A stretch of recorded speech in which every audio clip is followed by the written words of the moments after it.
good morning students. How are you all? I hope that you all are fine and staying at your home. So today I am going to teach you English of class UKG. Today is 18th of May and today is the day Tuesday. तो आज मैं आपको this और that का concept बताने वाली हूँ, जिसका मतलब होता है यह या ये, और दैट का मतलब होता है वह या वो। THIS दिस, TH ने मैंने आपको फोनिक साउंड से पढ़ाई थी, तब मैंने आपको बताया था कि TH या तो थ की आवाज़ निकालता है या या द की आवाज़ निकालता है। आई हमेशा आई की आवाज़ निकालता है या फिर वो ई की आवाज़ निकालता है, और जो एस है वो स का साउंड निकालता है। तो मैंने आपसे बोला THIS this, that means TH का साउंड है द, आई का है ई तो वो हो गई दी, और एस का साउंड है स। तो जब हमने इसको रीड किया तब हमने इसे बोला दिस। अब हम आ जाते हैं THAT दैट पर। TH हमेशा थ या द का साउंड निकालेगा, तो TH ने यहाँ पे निकाला द का साउंड।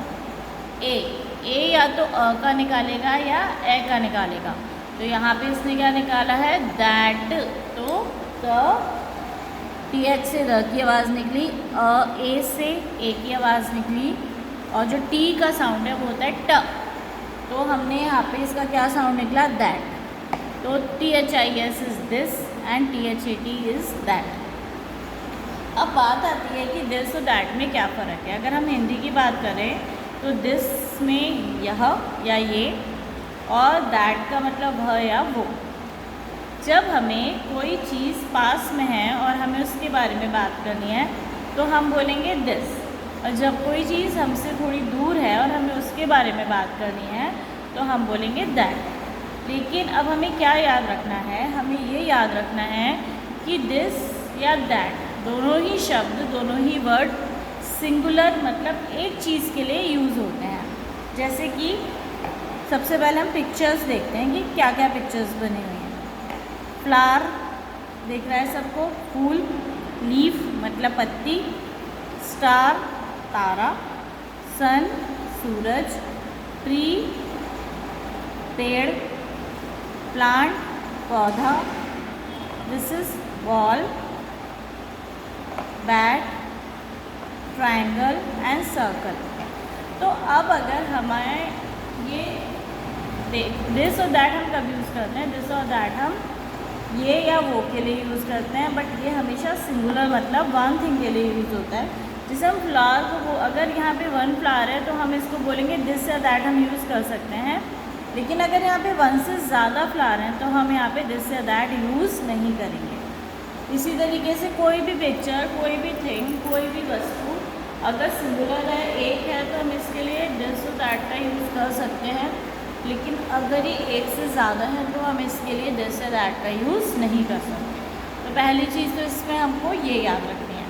दूसरा, आज हमने इस चीज़ से हमने क्या जाना, दिस और दैट से हमने फोनिक साउंड्स के बारे में भी जाना कि जो हमने फोनिक साउंड्स अभी तक पढ़ी हैं तो उनका कहाँ पे किस तरीके से इंग्लिश में यूज़ होता है। इसके बाद मैं आपको बताऊँगी कि दिस और दैट का यूज़ हम कहाँ और कैसे करते हैं। जैसे कि मैंने आपसे फिर बोला, मैं आपको फिर बताना चाहती हूँ कि दिस का मतलब पास की चीज़ और दैट का मतलब दूर की चीज़। तो अब हम सपोज करते हैं a person is standing here, यहाँ पे एक आदमी खड़ा हुआ है या बॉय, और ये बॉय यहाँ पर ही खड़ा है। अब हम इसकी बात करते हैं और हम ये सपोज करते हैं, हमें इमेजिन करते हैं कि जो भी सेंटेंसेस वो बोलने वाला है तो वो अपने लिए बात करने वाला है, इसकी बात हो रही है। और इस बॉय के पास में फ्लावर है, फ्लावर जो है ये पास में है या ये दूर है, तो दिस कैन बी सीन, ये क्या है पास में है। तो हम इसको क्या, हम यहाँ पे क्या लिखेंगे, दिस इज़ अ फ्लावर। तो यहाँ पे हम क्या लिख लेंगे, THIS दिस। अब हम बात करते हैं लीफ की, और if we are supposing that the boy is standing over here, तो ये वाला जो बॉय है इससे लीफ क्या है, पास है या दूर है, तो दिस इज़ फार, ये क्या है दूर है। तो हम इसके लिए क्या यूज़ करेंगे, THIS that is a leaf. Again इस बॉय के लिए ये वाला स्टार पास में है कि दूर है, इस वाले बॉय के लिए ये स्टार पास में है, नियर बाय, तो इसको हम क्या बोलेंगे, दिस इज़ अ स्टार। अब अगर बॉय यहाँ पे खड़ा है, ही स्टैंडिंग हियर, तो ये सन इससे पास में है कि दूर है, ये इससे दूर है, तो हम क्या बोलेंगे, that THAT, that is the sun. Similarly boy तो यहाँ पर ही है, अब इस बॉय के लिए ये ट्री नियर बाय है या फार है, तो ये पास में है, तो हम इसके लिए क्या लिखेंगे, THIS,